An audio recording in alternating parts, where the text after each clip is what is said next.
Il y a presque 2 fois plus de public que ce qui est prévu pour la structure mise en place. Les gens se bousculent et doivent hurler pour que les vendeurs de confiserie les entendent. Au milieu de la grande salle, encerclés par une dizaine d'arbitres, les pierres étoilées de granit et les belles armures de diamants sont chacun de leur côté du terrain. Le groupe de diamants est impressionnant. Ils parlent entre eux et semblent tout aussi concentrés que les pierres étoilées.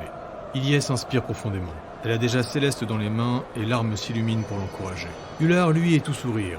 Il salue la foule qui s'exclame à chacun de ses gestes, mais intérieurement, il n'est pas si confiant. Ross regarde sa fille qui lui fait des signes depuis les tribunes. Il se concentre sur elle et sa femme. À un moment de paix, avant la tempête.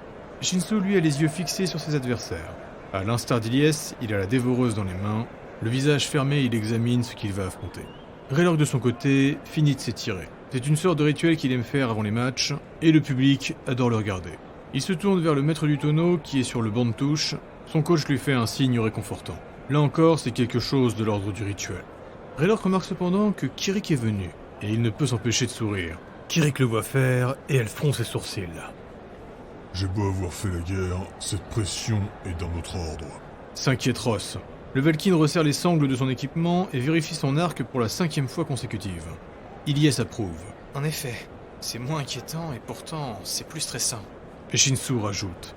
Cet affrontement sera différent. Il se tourne vers Ular. T'as vraiment pas intérêt à merder sur tes soins, sinon on va tous crever. Et j'espère que ton idée avec Orsengre, ça va marcher. Le Boblon fait un dernier signe à la foule, puis il se tourne vers Shinsu. On va voir, mais si ça marche, on fera d'une pierre deux coups. Donc ce n'est pas si grave si on fait du quitte double. Au pire, je rate. Raylord murmure à Ross.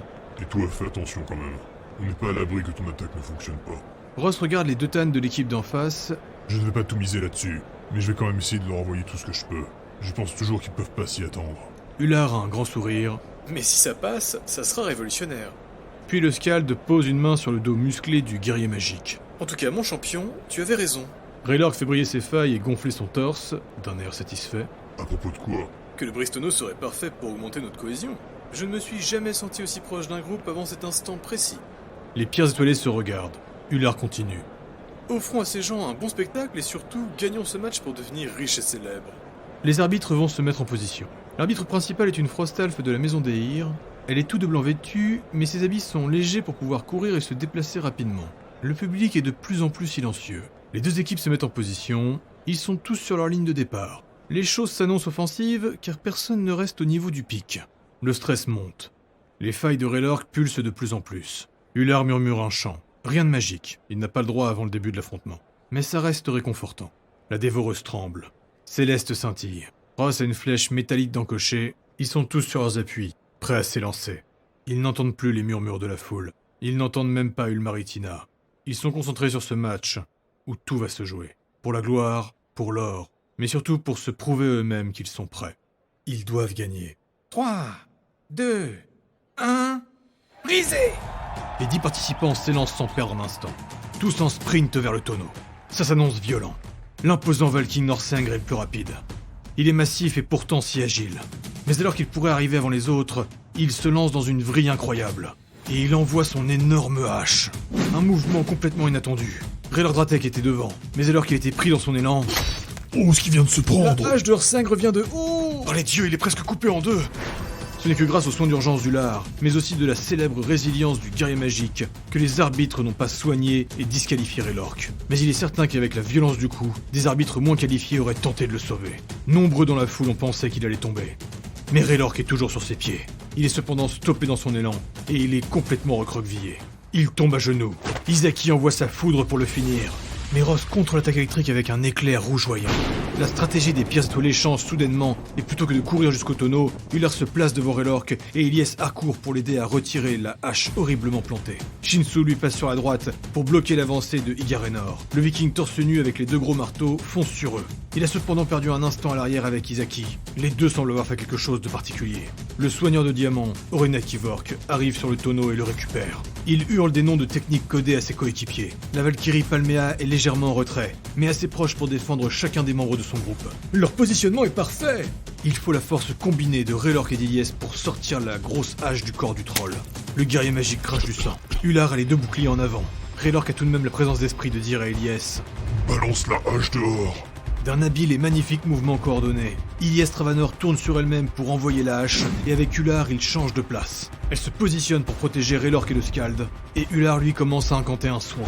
Orsengr, l'impressionnant Valkyne, s'enrage alors qu'il voit sa hache sortir du terrain. Il sait que s'il veut la récupérer, il devra sortir et patienter.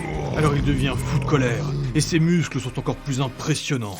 Ses griffes et ses dents s'allongent, et une lueur terrible rayonne de lui. L'incarnation même de sa colère. Il bondit et éclate le sol. Mais il ne va pas vers le trio. Son saut est tellement puissant qu'il arrive droit sur Ross. L'archer esquive l'attaque dévastatrice en se changeant en foudre. Il était en train de couvrir son groupe, mais maintenant il est trop occupé à s'échapper. Izaki envoie ses éclairs sur le trio, et Ilyes utilise Céleste pour bloquer les attaques. L'artefact s'illumine alors qu'il absorbe la magie ennemie. De l'autre côté du terrain, Shinsu enchaîne les coups avec la dévoreuse. Igarenor est torse nu, il n'a pas d'armure, mais il bouge extrêmement vite. Ses déplacements sont erratiques, et plus le temps passe, plus les marteaux crépitent. Et alors que Shinsu lance un coup sur son flanc, Igarenor ne l'évite pas et se le prend. Et durant ce bref instant, où ils sont tous les deux bloqués, le viking attaque avec ses 2 marteaux électrisés en simultané. Et Shinsu comprend qu'il ne va pas pouvoir l'encaisser. Mais alors que le Frostalf dégage son épée pour essayer de parer, Ilyes apparaît. Elle vient d'utiliser la magie des Valkyries pour se déplacer dans un trait de lumière. Mais son déplacement est trop précipité, et elle se prend l'un des marteaux surchargés d'électricité. De l'autre côté, Shinsu n'arrive pas à parer. Du moins, il est certain d'avoir stoppé le marteau. Mais la foudre va se déverser sur lui. Tous les deux se retrouvent brûlés vifs par l'électricité. Ils sont grièvement blessés. Mais sans l'intervention d'Ilyes, Shinsu est certain qu'il aurait été éliminé. Voire pire, qu'il aurait trépassé. Ular vient de finir de soigner Raylork. Le troll s'élance et le Skald lui laisse la place. Le sang de dragon se met à danser. Ses pas scintillent et son corps brille. Et alors qu'il finit son mouvement, il projette la lumière qu'il a emmagasinée. Elle retombe sur Shinsu et Ilyes, et il les soigne, mais pas totalement. Ah, les pierres étoilées n'arrivent pas à rendre les coups. Ils ne font qu'encaisser. Et de leur côté, Diamant avance avec l'armure vivante. Il a toujours le tonneau dans les mains. C'est Raylork qui s'interpose devant Orena Kivork. Mais l'armure vivante encaisse les attaques. Son corps entier est protégé. Il garde le tonneau fermement et continue d'avancer. Ross, lui, n'a pas le temps de se poser. Il joue au chat et la souris avec Orsengr. Une seconde d'inattention, et il est écrasé. Ular est au milieu de tout ce foutoir. Il est harcelé par Izaki qui lui envoie des attaques foudroyantes sans interruption. Shinsu se redresse, mais il a tout juste le temps de faire un pas, que, surgissant comme Ilyes, Palmea apparaît. La Valkyrie s'est déplacée avec la lumière, mais elle maîtrise beaucoup mieux son mouvement, et elle enchaîne avec un coup puissant. Le rayonnement est aveuglant. Shinsu va pour parer avec la dévoreuse, et l'arme maudite va hurler de frustration. Le coup est chargé d'une magie de bonté, et cela va la faire plier. Et Shinsu se prend l'attaque de plein fouet. Il crache du sang. Palmea fait mine de mettre un second coup, mais Ilyes l'intercepte. Incroyable. Inattendu. Oh, bien joué. Valkyrie contre Valkyrie, c'est d'une rareté. Le seul problème, c'est qu'avec Ilyes, elle ne peut pas frapper. L'artefact est lié à la maison Valkyrie. Elle ne peut donc pas blesser. Ouh là là, ouh là là. Malgré les dires de Bigel, Ilyes vient d'écraser Céleste sur Palmea. Et la combattante de diamant semble bel et bien avoir pris le coup. Ah bah ça c'est nouveau. Ils vont mettre du temps à le remarquer, mais Céleste brille non pas avec la lumière des Valkyries, mais avec celle des vifs argent. Et elle se lance dans un enchaînement. Palmea brille toujours de son éclat orangé, le duel est de toute beauté. De leur côté, Igarenor et Shinsu continuent de s'affronter. Le viking n'est plus aussi chargé comme il l'était au début, mais le sombre Frostal fait mal au poing. Izaki est toujours sur le bord du terrain, et il empêche Ular de chanter ses refrains. Ross passe alors très proche de son Skald. Trop proche. Ouh, une erreur tactique. Ross vient de ramener Orsengr bien trop proche d'Ular. Si Orsengr arrive à le voir, il va s'arrêter sur lui. Et s'il s'arrête sur lui... Et ça ne manque pas. Malgré sa terrible rage, Orsengr comprend et change de cible. Cependant, Ross semble avoir fait cette manœuvre volontairement. Alors qu'il voit que le gros Valkyne n'est plus derrière lui, Ross incante sa magie. Et il va bloquer la foudre de Izaki. Ce qui laisse à Ular juste assez de temps pour lancer un chant. Orsengr lui fonce dessus, les griffes en avant. Celui que tu veux, c'est lui. L'esprit d'Orsengr est attaqué par le son et il est étourdi. Le public retient son souffle. Tous veulent savoir si la magie a réussi. Orsengr a les yeux fermés, les sourcils froncés. Il est en train de repousser la magie en lui. A l'inverse d'autres enragés, Orsengr concentre sa haine pour augmenter sa puissance physique. Et cela réduit sa force mentale. Ular le savait. Il faudra d'ailleurs qu'il remercie Bigel pour cette information, mais il ne préfère pas y penser. Quand le massif Orsengr ouvre les yeux, il est toujours en rage. Mais il tourne la tête vers... l'armure vivante, le soigneur Orena Kivork de son équipe. Certains dans le public ont réussi à comprendre le sort qui était lancé, et ils applaudissent. Le pauvre Orena Kivork voit l'énorme Valkyne lui foncer dessus. Et bien qu'il arrive à encaisser les coups de Raylork, il est extrêmement gêné. Mais il va faire quelque chose de remarquable. Malgré tous les coups d'épée, il va réussir à incanter. Et Raylork essaye désespérément de l'en empêcher. Avec sa connaissance en la magie, le guerrier magique reconnaît ce qu'il va faire. Orena Kivork va essayer de dissiper l'enchantement d'Ular. Impossible pour Raylork de l'arrêter physiquement donc. Et comme l'armure vivante est immunisée à la magie, mais il a une idée. Alors que le pouvoir quitte les doigts de Orena Kivork, alors que la pâle lueur s'élance dans les airs et se dirige vers le crâne de Horsengr, Raylork lâche ses deux épées et lance un jet d'électricité. Ce n'est pas la foudre qui compte à cet instant, mais la magie qu'il y a dedans. Un mouvement extrêmement habile, digne des plus grands prêtres de Hell. Le flux de mana qu'il envoie est parfaitement synchronisé avec celui d'Orena Kivork, et il va troubler son sort, juste assez pour le désorienter. Et alors que la magie allait s'écraser sur le crâne du Valkyne contrôlé et le libérer, elle part dans les airs, et elle disparaît. L'armure vivante écarquille les yeux, et impuissant il voit son ami Horsengr se jeter sur lui, les deux griffes en avant. Orena Kivork est pour ainsi dire invincible. Il est réputé pour encaisser tout ce qui existe, mais ce que Horsengr va lui faire, c'est ce que Ular redoutait. Il va rentrer dans une lutte folle. Rien de mieux pour empêcher un soigneur de bouger et d'incanter. Aussi invincible qu'il puisse être, l'armure vivante sera bien embêtée. Le public est surexcité alors qu'il voit Horsengr s'écraser sur Orena Kivork. L'armure vivante lâche le tonneau et Raylork le récupère. Shinsu de son côté vient de hurler une indication. Le guerrier vient de se faire aveugler. Et après une détonation violente, il a aussi perdu l'ouïe. Igarenor vient de se déplacer pour se mettre en position. Shinsu peut sentir sa vie s'éloigner de lui. Les tannes de diamants s'apprêtent à invoquer la foudre. Ils sont de chaque côté du terrain, et ils vont tout électriser. Cette technique est redoutable, et elle est déjà bien connue. Tous ceux qui se trouvent entre les deux tannes seront foudroyés de façon ininterrompue. Et il y a actuellement Ular, Raylork, Horsengr et Orena Kivork à l'intérieur. Il y a aussi le tonneau donc ils prennent de gros risques. Mais ce qu'ils vont envoyer est plus fait pour paralyser et aveugler. Ils ont presque terminé d'incanter. Raylork, le tonneau dans les mains, se jette en avant pour les éviter. Mais c'est trop tard. Et en cet instant désespéré, c'est Ross qui fait son entrée.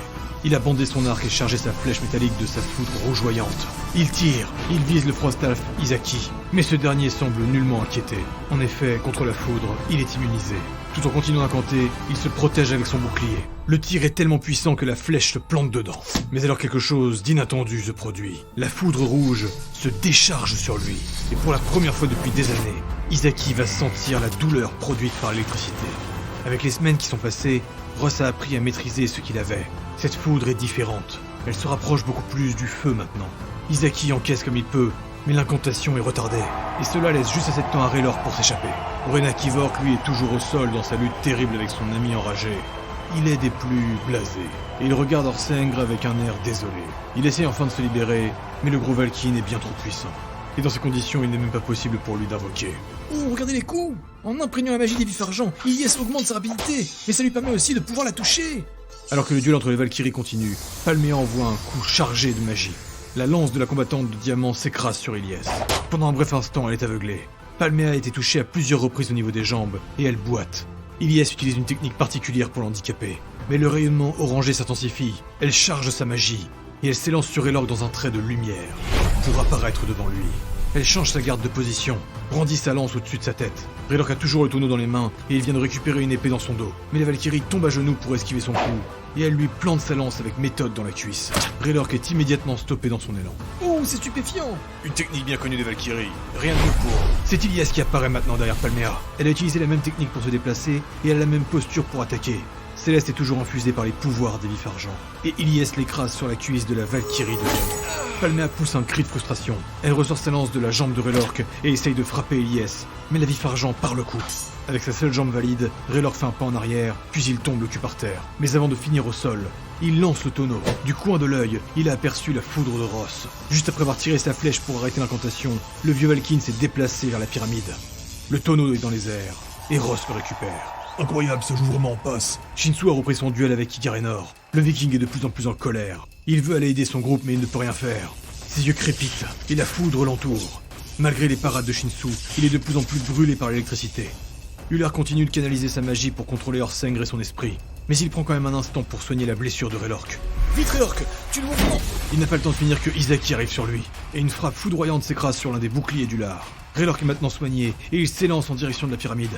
Palmea d'un mouvement extrêmement rapide tente à nouveau de frapper, mais Ilyes vient paraître. Le public est debout, ils sont tous en train de hurler. L'armure vivante réussit enfin à dégager ses deux mains. Il les pose sur le visage d'Orsengre. Le Valkyne est toujours dans sa rage. Il est encore contrôlé par l'enchantement du lard. Il bave, il veut mordre, il griffe l'armure vivante. Mais malgré cela, Orenak Ivork arrive à incanter. Réveille-toi, espèce de demeuré. Et d'un coup, le regard d'Orsengre change. Toujours en rage, mais les yeux plus clairs. Il se redresse et regarde le reste du combat. Et bondit sans attendre. C'est Ross qui a le tonneau dans les mains. Il court à vive allure, il recherche sa foudre. Mais à ses pieds, il voit une ombre arriver. Il envoie le tonneau, et il se change en un trait d'électricité. Et il esquive de peu l'impact de Orsengre. Le terrible Valkyne a complètement repris ses esprits. Et il reprend la chasse. Le tonneau est dans les airs, et Izaki invoque un souffle de vent pour le dévier. Mais alors qu'il bondit son épée électrisée pour terminer son incantation, Ular se met à hurler, et il envoie une déflagration. Le feu froid des dragons sort de sa bouche. Izaki encaisse, mais la rafale de vent est empêchée. Et en plein saut, c'est Raylord Dratek qui récupère le tonneau. Oh, ça joue en passé en équipe. C'est incroyable à regarder. Ular enchaîne avec un sort. Il termine de hurler et il commence à danser. Ses mouvements s'illuminent et il envoie sa magie sur Raylork. Les failles du troll sont encore plus éclatantes et sa course s'accélère. Le Boskald allait de nouveau l'améliorer, mais Izaki l'attaque sur le côté. Un flash et une détonation extrêmement violente aveugle Ular. Et lui aussi devient sourd à son tour. Incapacité comme il est, il ne peut plus invoquer. Le terrible berserker Orsengre comprend cependant. Il arrête de chasser Ross et bondit sur Raylord qui a le tonneau maintenant. Le guerrier magique peut le voir s'écraser devant lui. Instinctivement, il envoie le tonneau vers Ross et il sort sa deuxième épée. Un combat effréné s'engage. Et soudainement, Ilyes apparaît. Elle s'est déplacée avec ses ailes dorées et elle s'interpose. Raylork, continue d'avancer. Lance-t-elle au guerrier magique. Après avoir paré une griffe énorme, Raylork s'exécute. Et avec un splendide mouvement, il le dépasse. Mais derrière lui, Ilyes est affaibli. Et... oh par les dieux! Elle ne fait pas un pli. Les terribles griffes d'Orsengre s'abattent sur elle, et la Valkyrie de granit s'écroule. Ross a tonneau dans les mains, il court comme il peut. Izaki est libre maintenant que Ular est aveuglé. Et il pointe son épée. Ross a même lâché son arc pour continuer d'avancer. Il peut finir. Il va finir, il le sait. La foudre rouge crépite. Il va se transformer. En utilisant sa dernière source d'énergie, le combat l'a littéralement vidé. Je ne peux pas vraiment vous le décrire, mais il n'a pas arrêté de décharger son électricité, et cela a puisé énormément dans sa vitalité. Ross se change en foudre. Et... Oh, la foudre d'Izaki vient de nous toucher. Ross s'écrase au sol, mais il n'est pas blessé. Izaki a envoyé sa foudre juste pour le contrer. Shinsu enchaîne les coups, et il parvient à déséquilibrer Igarenor. Puis il enchaîne avec une technique secrète. Zantetsu. Un coup vertical, un coup horizontal, et une vague d'ombre. La dévoreuse change de forme. Et alors qu'avec l'un de ses marteaux il allait parer l'attaque, elle rapetisse pour esquiver. Éberlué, le viking Igarenor prend tous les coups, et il va tomber.